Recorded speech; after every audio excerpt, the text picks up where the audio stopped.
Dr. Eric J. Daza is a data science statistician at Evidation Health, which is a digital health company.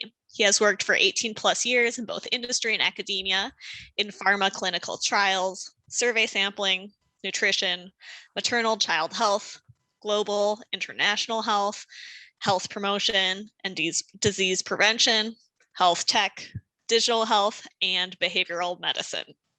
Dr. Daza also created and edits Stats of One, a digital health statistics blog. He investigates how to discover causal relationships from an individual's own wearable device, sensor, and app data. So, very excited to hear this talk. Thank you so much for being here, Dr. Daza. Take it away. Thank you. Thanks very much, Christina. And I'm going to try to repress my massive imposter syndrome that is raging right now because especially after watching Professor Brad Price's talk, I'm like, wow, he's a really good storyteller. And I have a somewhat misnomer here of StoRies, but I'm really just going to walk you through sort of my experiences through that time. This is the pre-spoiler alert here is that this entire talk was generated using SlideER, so that's my big R connection to this conference. And I'm hoping to show you sort of commonplace applications you would see in biostatistics and health data science from my own experiences. Definitely check out Professor Lindsay Dietz's talk from yesterday. I really enjoyed that talk, and I already started incorporating some of that into these slides as I updated them yesterday. So the way this will go is, well, this is just a summary. Understanding and shaping the health of populations requires both qualitative and quantitative scientific methods. Statistical concepts are used to structure and manage the uncertainty inherent in the scientific study of human life, behavior, and society. So here, I'll just share some of my experiences, like I was saying, with most of it using R, except early on when I was a biostatistician, when I was a SAS programmer. If you want to check out this fun video that I was at UNC Biostats for my doctorate in public health program. We ended up winning the JSM 2011 ASA's Got Talent contest along with another team. So there's a fun video for you to check out. Okay, so a little bit about me. Here's the agenda. I'm gonna go over a little bit of my background, then we'll go over some of the settings in biostats and data science where you see stats and R come into play. I'll just kind of go over a few career paths that are available or possible, some of the really common ones if you're gonna go into these fields. Talk about a few of the study designs that are really commonly encountered. Some of the really common analysis methods, mostly in biostats. That was most of my experience. I'm fairly new to health data science. Wrap up. So a little bit about me. I was born in the Philippines in Parañaque, Metro Manila. And my family and I moved to California when I was around like 9 years old or so. I then went to college in upstate New York in Ithaca. And then after that, moved to the Bay Area for work. Decided I wanted a little more background in stats while I was working in the Bay Area. So I attended a graduate school, a doctoral program in biostats in North Carolina. And then after that, I have since been back in the Bay Area. So training wise, I started off in high school in Los Angeles, where I got real interested in neuroscience. So I didn't start off as a quant or math stats person, I guess.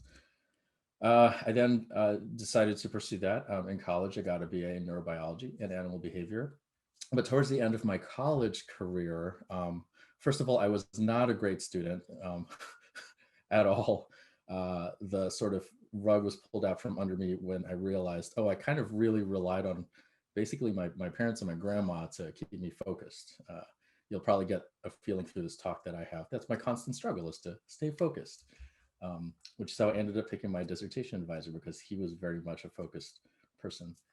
So anyway, towards the end of undergrad, I realized, I really like statistics. And it was also kind of a course I was getting into that I thought could help out my academic prospects. We started, my college opened up a brand new master's in stats program that year. So that was kind of a nice sign for me, statistically significant, if you will. And so I decided to pursue that, try pursuing that course. And that's taken me a long way since then. The rest is kind of history. I just got more and more into statistical concepts underneath the programming and all of it. I really wanted to know how the concepts worked. So I went back to school for Doctor of Public Health and Biostats. And then I did a postdoc most recently before jumping back into industry. Career-wise, I started off actually in pharma and clinical trials. And then I switched into public health while I was in grad school. And during the postdoc, I learned all about behavior change and the data and analysis challenges associated with that. And then finally, after the postdoc, I got into health tech and digital health, which is where I am today.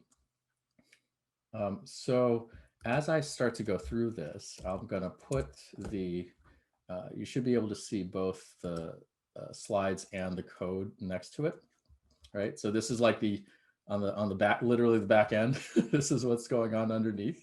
All of this will be available in the GitHub gist so that you can go ahead and play around with it and adapt it to your own needs. That was the purpose of this talk. You'll find that some of my references here are dated, and in this COVID era, dated means about a year ago. I make some references to remdesivir, when that was still in the news and controversial. So that's why you'll see that some of these references are a little older.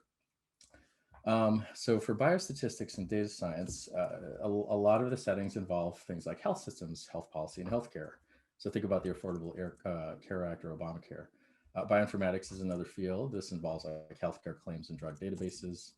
You also have surveys and demographics like the US Census and the American Community Survey, environmental occupational health, so tobacco exposure, public transportation, and workplace discrimination. There's also maternal and child health, which I worked in for my dissertation. I worked as the biostatistician on a global maternal child health project that looked at nutrition and HIV. So there was an intersection with HIV there.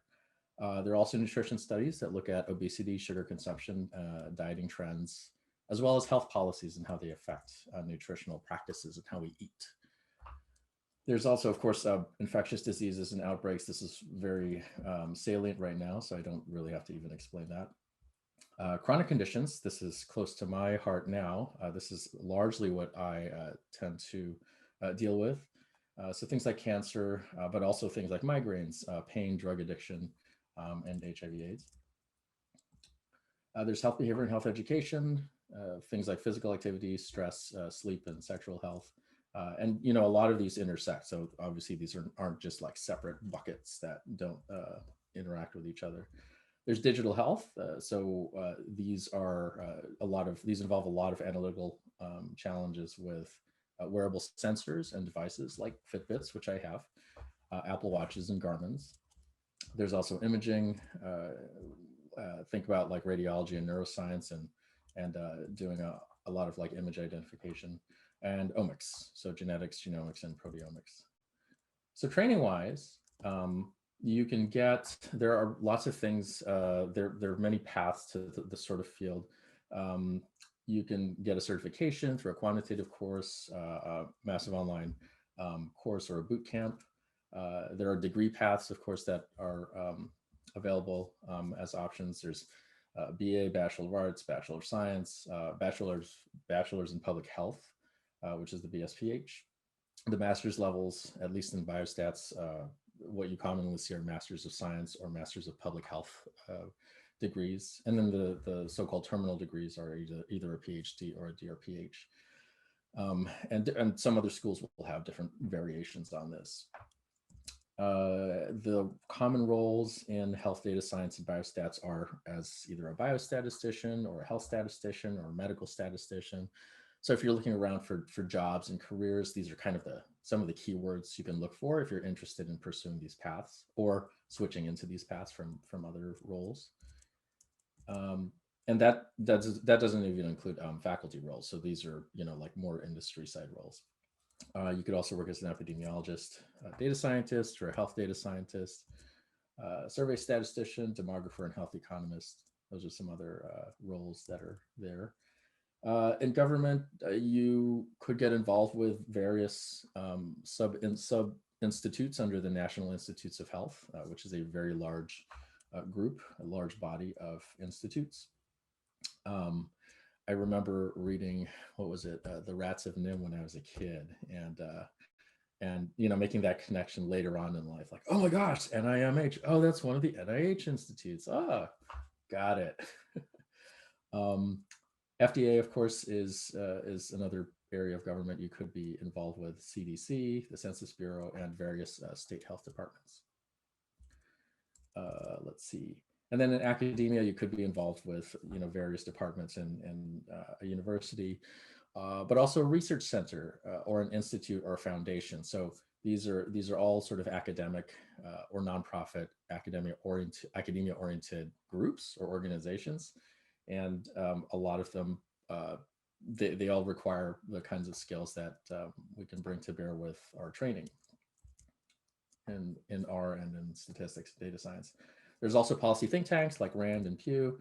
And in industry where I am now, there's pharma, biotech, healthcare, IT, and digital health. Those are some of the common examples, at least in my world. Going to be Bayesian about this in my prior distribution of jobs. They're common. Oh, if you're wondering who the handsome fellow is to the left of the weird dude on the right, that was my advisor, Michael Hudgens, in grad school. Michael was great. Again, I tend to be pretty all over the place, and Michael is very meticulous, and that's what I needed in grad school. So it was a perfect pairing. He also did causal inference. He was one of the few at the time in our department who did it. So that really drew me to him as well. And I think Brad mentioned something about this earlier, but I was really impressed in one of the intro classes I took with Michael.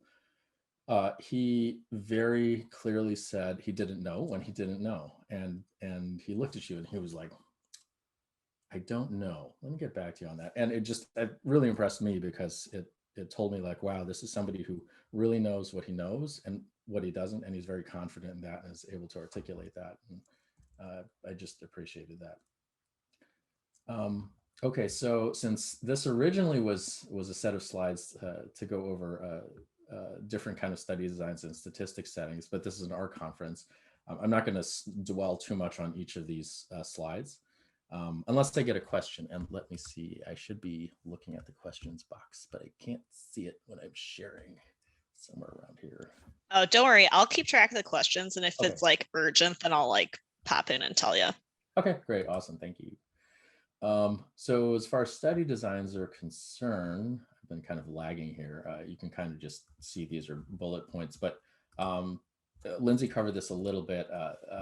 There's a whole separate R script here that creates everything underneath what the SlideER document is calling. So that's why these are like kind of short bullet points, but a lot of them call quantities that have already been calculated. So it's a good workflow to have when you're putting together a presentation. So some common study designs here, you have like an outcome, for example, COVID-19 infection, explanatory variables, an independent variable X, and some covariates Z, like age, sex, race, and ethnicity. Some common study designs you see in my field, in the fields that I've been involved with, are randomized controlled trials, or RCTs. On a side note here, yes, you can include emojis. I'm fond of emojis. So I was happy to find this emoji font package, and you can change the sizes of the emojis and all that. You'll see I kind of go hog wild with the emojis. You already saw that from the previous slide, but so there's RCTs, where X is a randomized treatment or intervention, for example, the Pfizer vaccine. And the goal is to characterize this relationship, how X impacts Y. These covariates are used to help kind of disentangle how X impacts Y. To contrast, you have observational studies like epidemiology or econometrics, where X is non-randomized, but it's some kind of exposure or risk factor you're interested in, like a pre-existing chronic health condition. The goal is to characterize like how either X impacts Y or how they're correlated or associated, not necessarily impact. And then you have bench sciences like imaging and omics, where the general goal is, the general setup is you have X as some kind of biological correlate or biomarker, and you're trying to characterize how all of those sort of relate to each other. Uh, I think uh, I don't know if Christine mentioned this, but yes, statistical hypothesis testing and the language around that is kind of uh, a, a trigger point of mine, I guess, which I never thought it would be, but in retrospect, I guess it makes sense. So this speaks to like the kinds of work you can do in this field. You can start to work on broader messaging to folks who are newer to data science, but don't have as strong of a statistics background. And that goes hand in hand with you learning, like in my case, learning a lot about CS and computer science practices that I didn't know about. So there's a nice sort of parity there where you can teach the fundamentals of your field to other data scientists and vice versa. And I've been finding that that's actually the more if not most important skill, rather than going deep into one particular set of methods. Um, Most of data science that I've encountered requires sort of general knowledge. So you need to be able to communicate those foundations.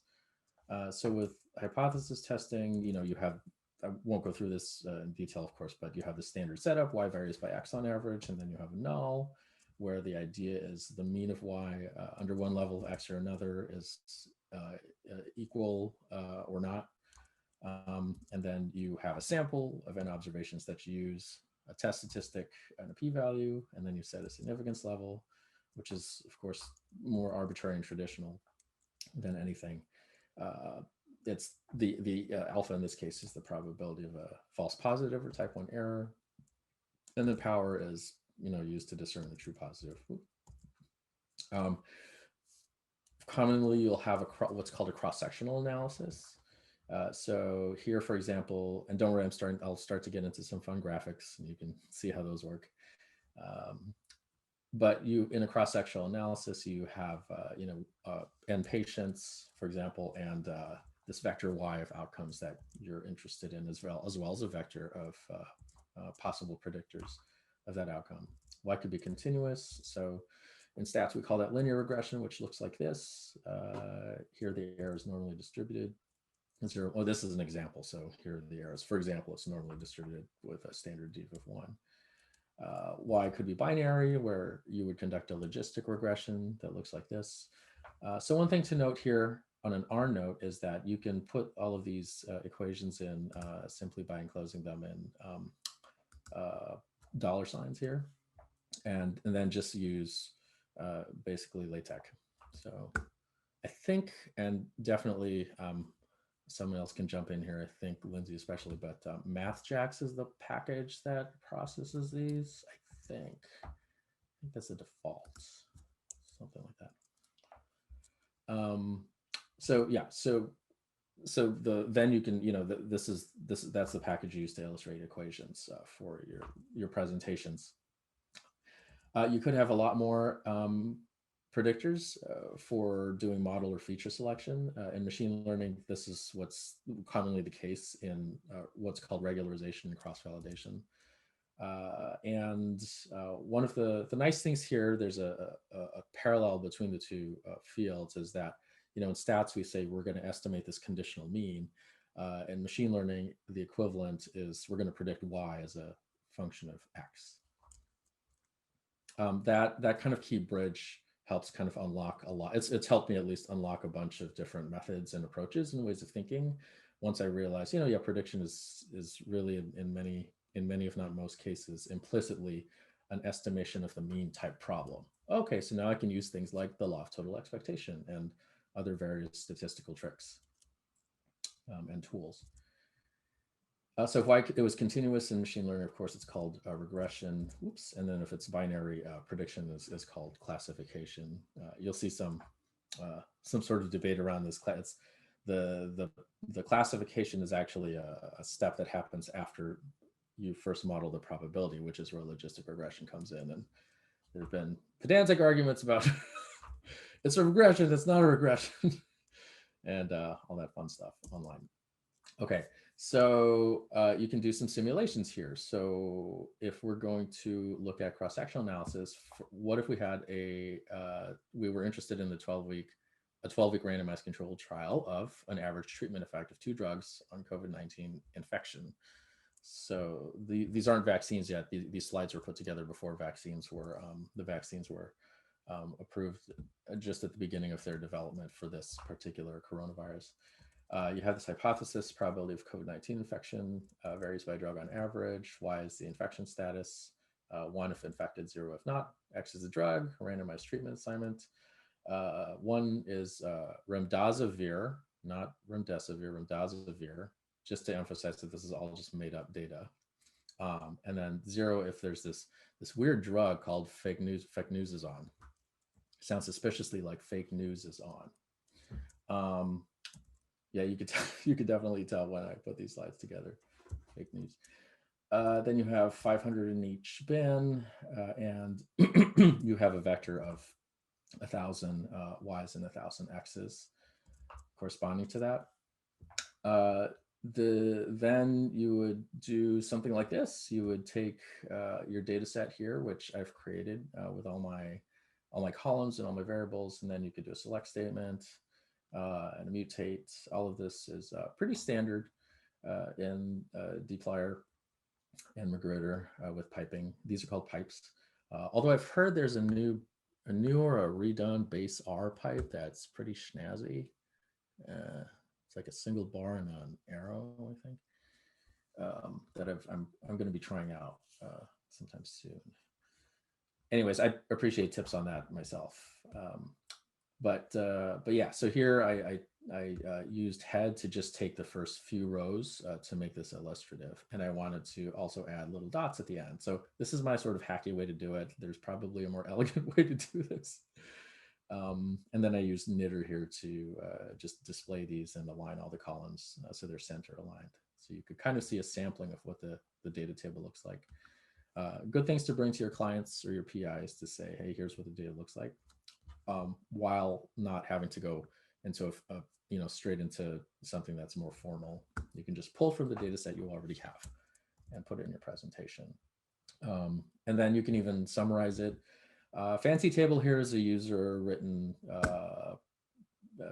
our piece of our code that I wrote. It's really short. It takes the table statement and just puts it in this format because I needed this for a project. So you could see the number of infected and not infected on one or the other versus the percent. I know I think I also use GT summary. I've started to use GT summary, the GT summary package a lot. But I think at this point, I just wanted something simple for some project. I didn't want to go into GT summary at the time. So let's see. So then you could display the infection status in this way. And here, the point would be to see that on remdesivir and fake news is on, you could see the number of infected or not infected in blue and infected in red. So you can change the colors for that. And you could see that under remdesivir, there are fewer infected than on fake news is on. So you're starting to get a story there that maybe remdesivir helps more than fake news is on. What else?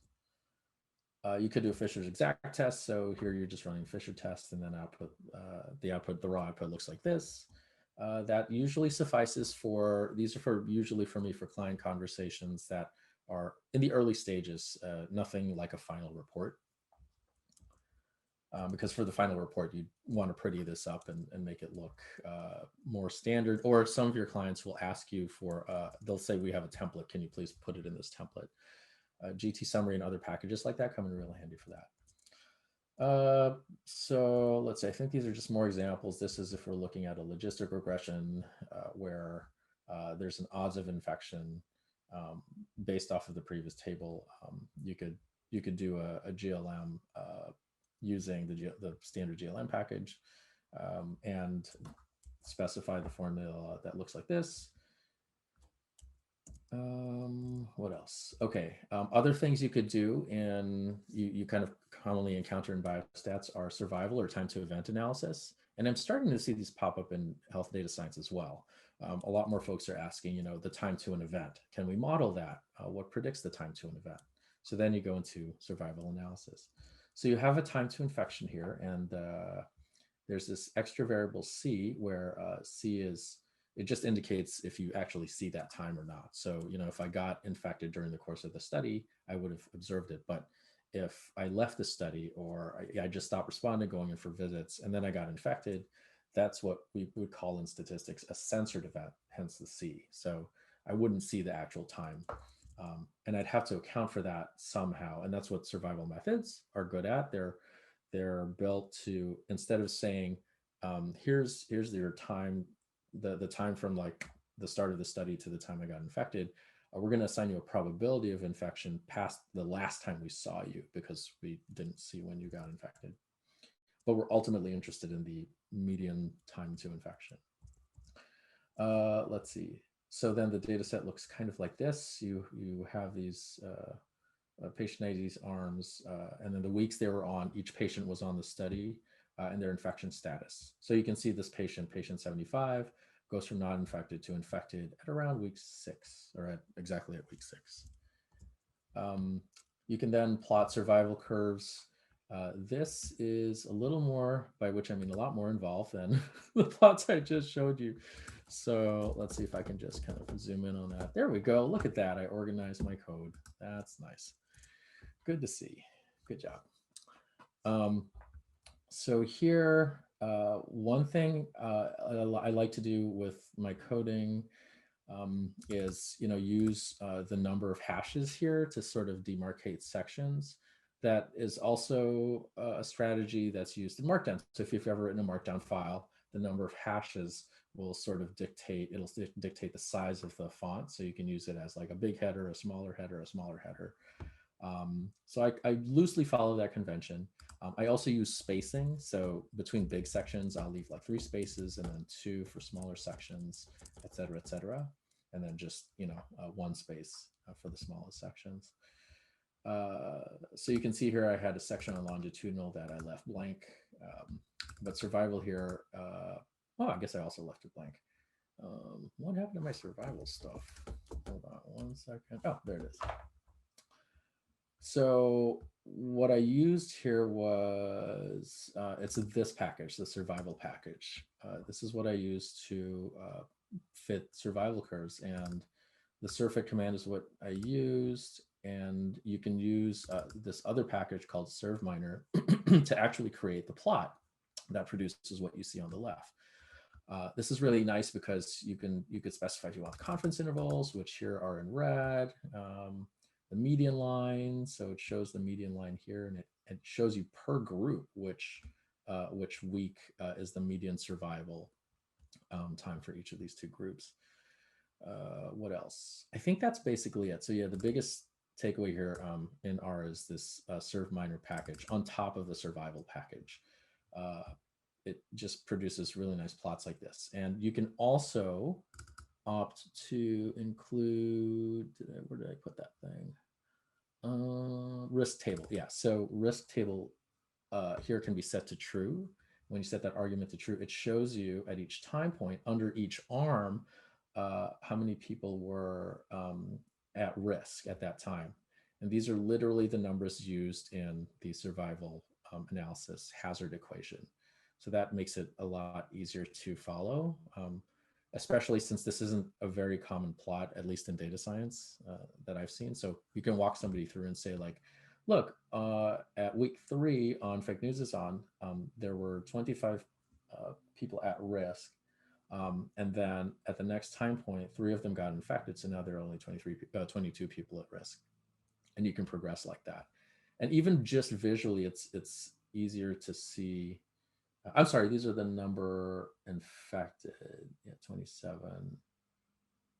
Okay, yeah, these are the number infected. But the point here is that even visually, you can see corresponding to the curves, like as the numbers, you can see the numbers drop quicker here on the top arm versus the bottom arm, which is what it looks like on the curve here. And there's a kind of easier visual story here where the remdesivir arm is getting infected later as that curve is dropping versus the Fake News is On arm.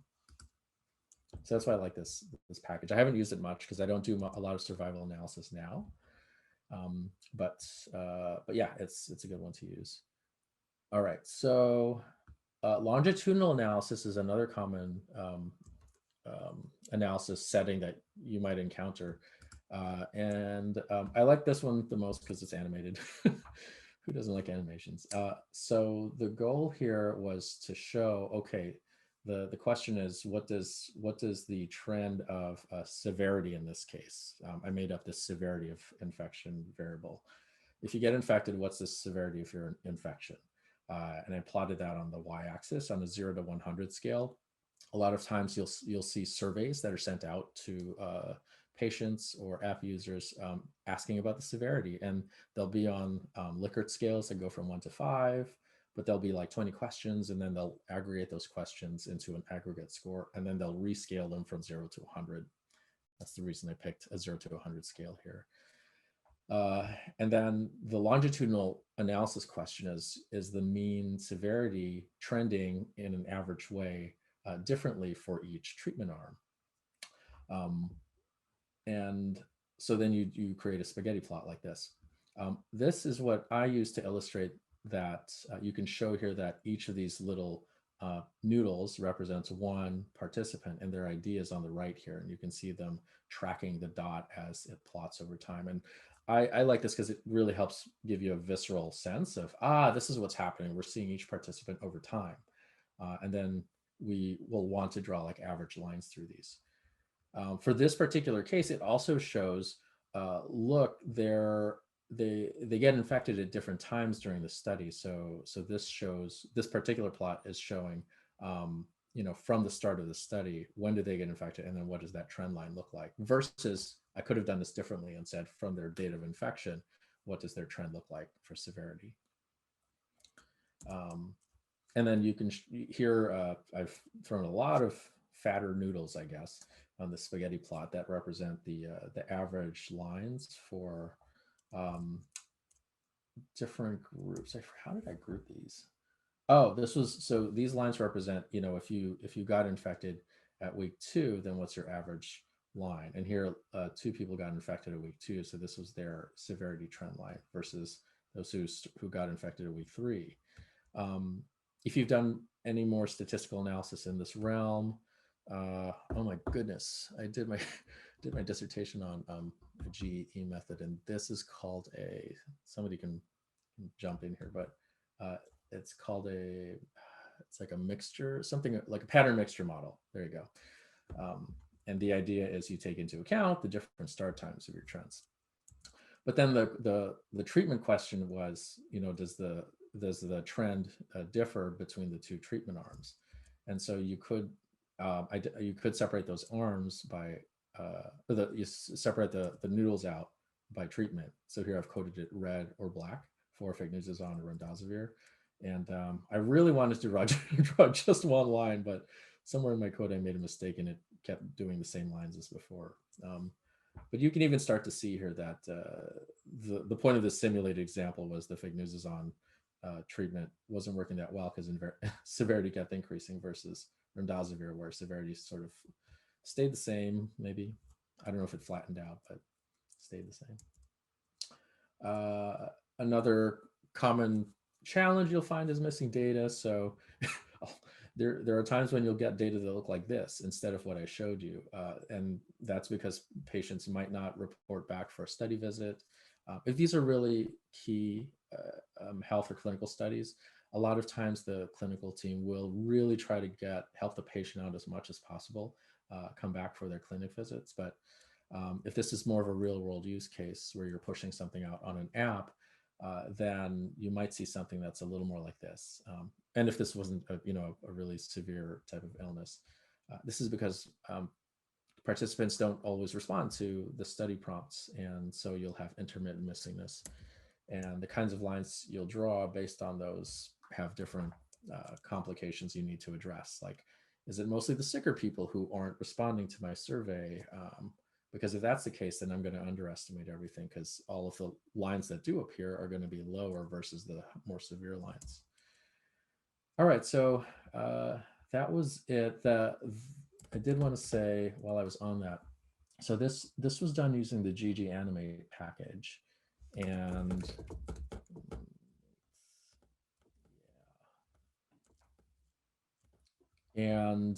this particular visualization is the transition reveal command, and here I've used it to show. I'll show you the easier one to look at.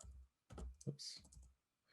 Yeah. So here, what transition reveal lets you do is you can pick what variable to use to control how quickly it reveals the lines. And here, it's a variable called reveal time, which I defined earlier in my call to pre-ggplot. I just use the row number in the data set. So it literally just goes down the rows, which correspond to the week number. I've also grouped it by patient so that if I didn't group it by patient, then it would treat weeks 1 through 12 of the first patient as the first 12 weeks, then weeks 1 through 12 of the second patient as weeks 13 through 24. And so it would go like first line, then second line, then third line. That may be what you want to do, but I wanted to show all of them appearing at the same time. So that's what I used. So yes, GG Animate, great package. Let's see. Some other methods you might encounter are survey sampling methods where you have a finite population of size n and you want to draw inference on that from a smaller population of size little n. There's demographics where you'll encounter life tables, actuarial methods, and population trends over time. So think about a lot of what folks at the census have to use to figure out population level trends, as well as folks in the insurance business who have to figure out risk across different populations. Then there's Bayesian statistics, which just uses Bayes' theorem to conduct inference. And a lot of times here you're dealing with what are called posterior and prior distributions rather than using a null hypothesis testing framework to draw inference. You're actually saying what's the probability of the average height being 5'9" before I observe my data, and then using my data, what is now my guess for the probability of the height being 5'9"? Maybe it's shifted. Then there's machine learning where you have equations that look like this, which are slightly different from what we use in statistics and biostats. Supervised learning, you're trying to find y hats, but implicitly you're trying to find in statistics we would write this as, again, the conditional expected value. So the conditional mean, y given x, what's the average height given that your birth sex was female or birth sex was male. In unsupervised learning, you'll do things like cluster analysis where you don't have a label, you don't have necessarily what somebody's height is, or if their birth sex was female or male, and you're trying to see if there are clusters of heights in the population. Maybe they correspond to people with different nutritional profiles, for example. Then you'll see in econometrics, soc, and psychometrics something called structural equation modeling, as well as time series data. And in genomics, you'll have genome-wide association studies, or GWAS, as well as Manhattan plots. I won't have time to go into these, but my favorite topics are causal inference and what are called N of 1 studies. But just wanted to show you for causal inference slides, there's this great package called Diagrammer where you can draw a DAG, and it's pretty easy to use once you get the hang of the syntax. But you can draw a DAG like this. Does the drug affect COVID-19 infection? But there's this other factor called sickness level. So in an RCT, the drug and the sickness level aren't correlated because you randomize the drug. And that's why RCTs are held up as the gold standard, because they can start to really pull apart the causal effect of the drug. But in an observational study, the sickness level can affect the drug. Maybe sicker patients are taking a certain drug more than other patients. And so you'll see, that maybe the drug, remdesivir is working better than it actually does, because it's really just the sickest patients that are using it. And in fact, maybe it harms people who aren't sick. So in cases like that, you can draw a DAG to illustrate what that relationship looks like. And here you can see, I just, to get that second DAG, let me make this a little smaller, just added this little line here. Oops. Yeah. Yep. It just adds another arrow. So pretty easy to use. confounding. I won't go into that. What else? There's a fun example here for this is what I like to use online. Asians are good at math, right? In the US at least. Well, you can use a DAG to illustrate. That might not be true due to this thing called collider bias or selection bias. You know, if there are immigration policies that say, hey, we'd like to recruit or we'd like to encourage immigration from countries where people are good at math, then you're going to get those people from, say, for example, Asian countries. And so a lot of the folks of Asian descent you see in the US who are migrated due to those immigration policies are pretty good at math. And it doesn't really hold in general, right? But that's the selected population that you're observing in the States. So that's what we call selection or collider bias. So even something a little more fun, more controversial like that, you can illustrate using diagrammer. What else? And then finally, in my last like minute or so, there's some blogs here I've written. If you go to these towards data science, and these are all in these slides, these go through R code. So there's a lot of R code to go through causal inference analysis here. Just fundamental basic causal inference using propensity scores. I won't get to it, but I think I have 2 more minutes to show you a great example of kind of using R in a really advanced way to do some fun causal inference stuff. Let me see if I can get this playing. Yeah.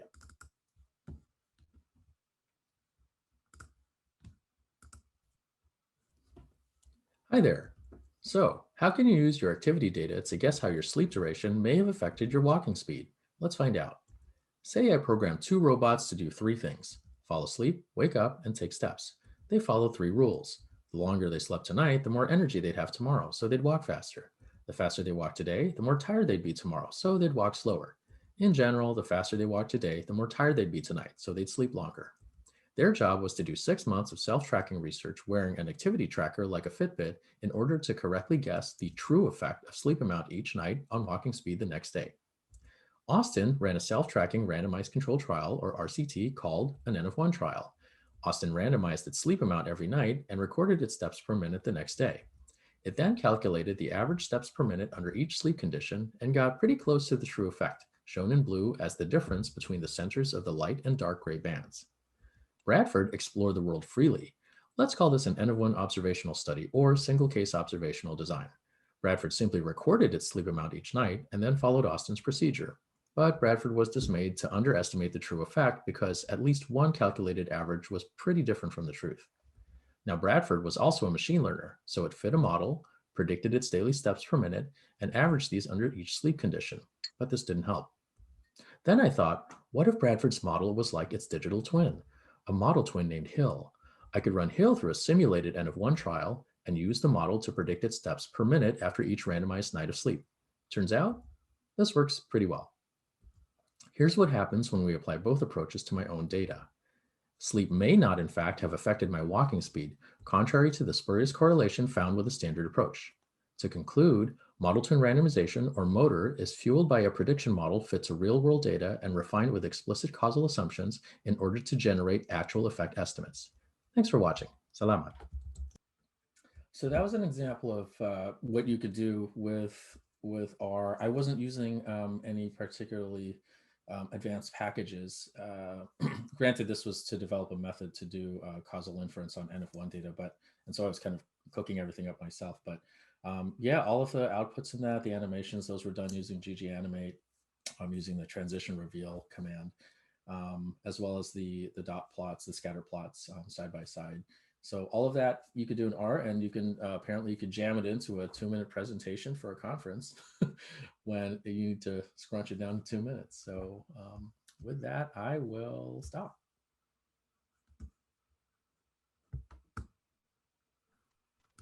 Wonderful. Thank you so much. I think so the next set of talks starts at 12:30. So perhaps if people have questions, they could ask them now. And then if you would like to go take your break, then you can go ahead and do that as well. So let's start with some questions. Which questions? Okay, so one question is, does GG Animate work if you render to PowerPoint? Do you know the answer to that? Ooh, to PowerPoint. Let me see in my side screen here if I have a version of that in PowerPoint. I haven't tried. Oh, yes. Wait, actually, yeah, give me 1 second. Let me click on that again. So I think I have a PowerPoint. Let me do the smart thing and oh yeah, one thing about SlideR, you can hit C for contents and then you can just navigate across the slides pretty easily. So I do have that in. Oh, you know what? I thought I put this in PowerPoint, but I didn't. Nope, I take it back. I did. PowerPoint. Let's see what happens. It should be like slide 6. I think it does animate in PowerPoint. This is rendering it in like through Google Slides. So what I want to do is like download this to native PowerPoint and then try to run it from there. I can do that if there's a follow-up question and then come back. Yeah, sure. Another question is, for a longitudinal study analysis in R, what is the support for circular statistics and use of TREF? I don't know what that stands for, TREF, so that when a medical intervention is analyzed across population is adjusted relative to sleep/wake cycles, etc. Ooh, that's a good question. I don't actually know the answer to that either. That's something I'd be happy to follow up on if somebody wants to drop me an email or something like that. Yeah, because I don't know the answer to that off the top of my head. Great question, though. Great question. Let me see. Trying to see if there's any other questions that I've missed. Oh, yeah, it does look like it renders pretty well. Cool. Yeah, that looks good. Yep. I'm assuming it's in a preview, so it'll be in present mode as well. Yep. That's nice. The one thing, okay, so you do want to be careful because the changes between Google Slides, the shift between Google Slides and PowerPoint when it saves it to a PowerPoint, sometimes it moves the text around. See, like here, so I've had to go in manually and reorient the text. But otherwise, it's great. Yeah, it keeps the same formatting. You could see cool. Like little things like I try to do little tricks with animations here, and there's this, it's a little off with alignment. Yeah. Nice. All the tricks. Yeah. Another thing is, go ahead. Oh no, just one quick thing is like to do slides as well. I've started getting really really into animations and slides, and I have to remember it's really good to sort of, if you're going to distribute as PDF, keep them as separate slides because they don't render well on PDF, since the animations all tend to be jammed into one slide on the PDF. Cool. And then it looks like Chase has his hand up, so let me how do we, David, or would you be able to unmute Chase Turner?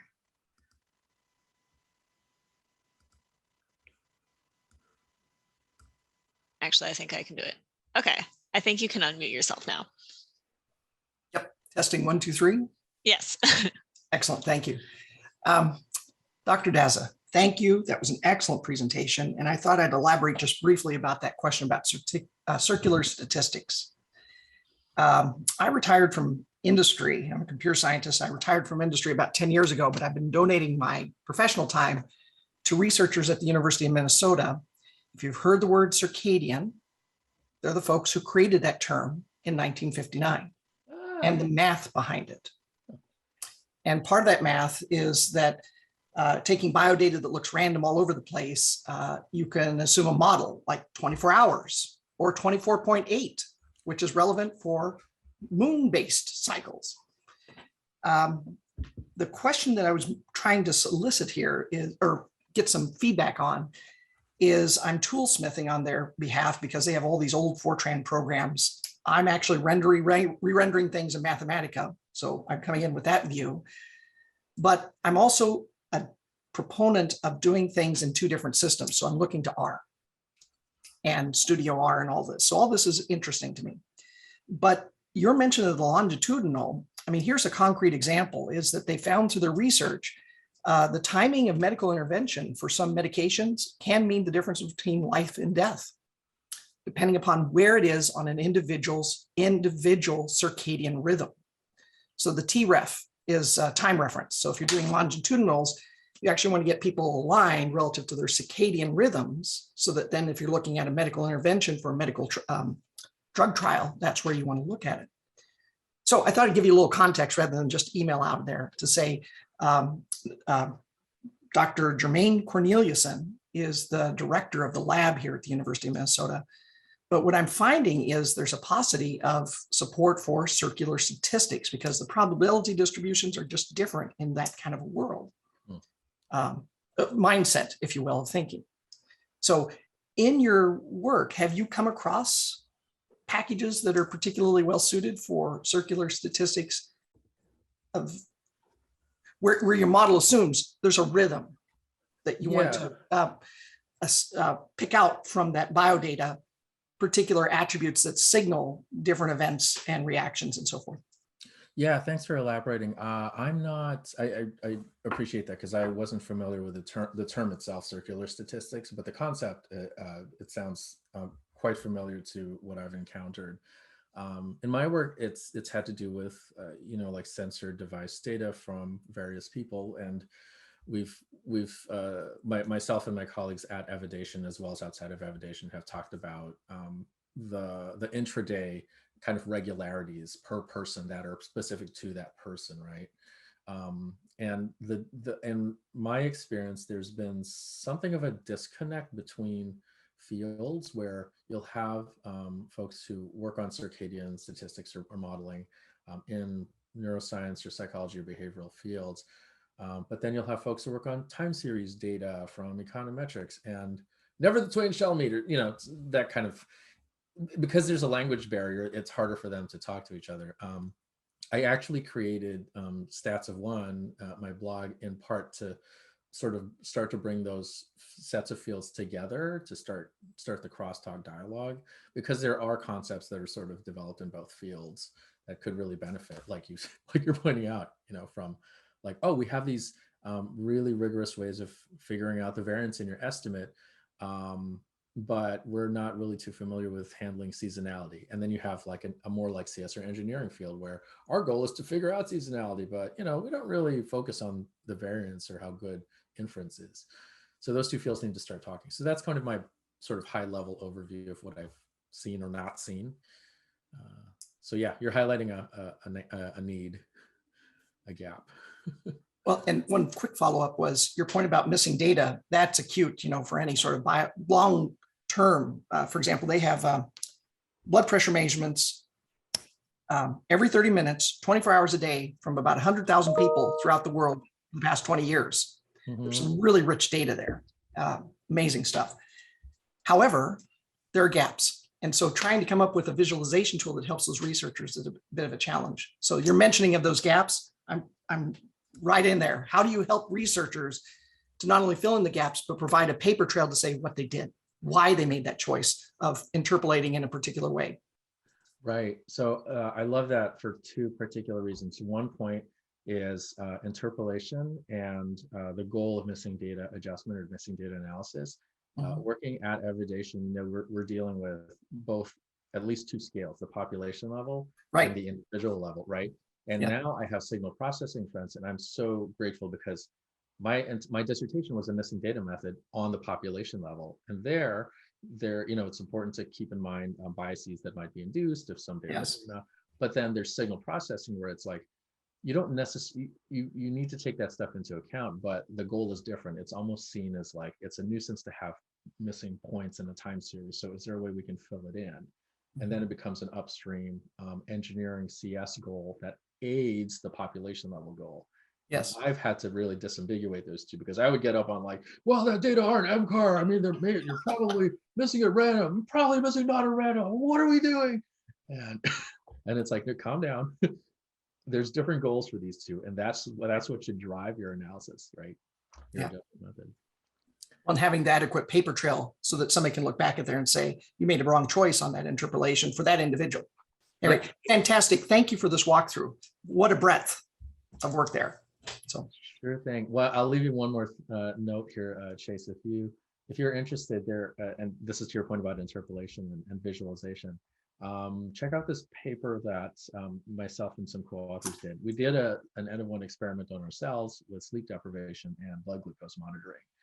And it was 8 weeks long. And there's a sort of newer plot it's not a new plot, but it's an intraday plot of like your blood glucose over time. But I'm interested in what's my average blood glucose over time. Yes. So for me versus, under sleep deprivation or not. And that's it, simple concept.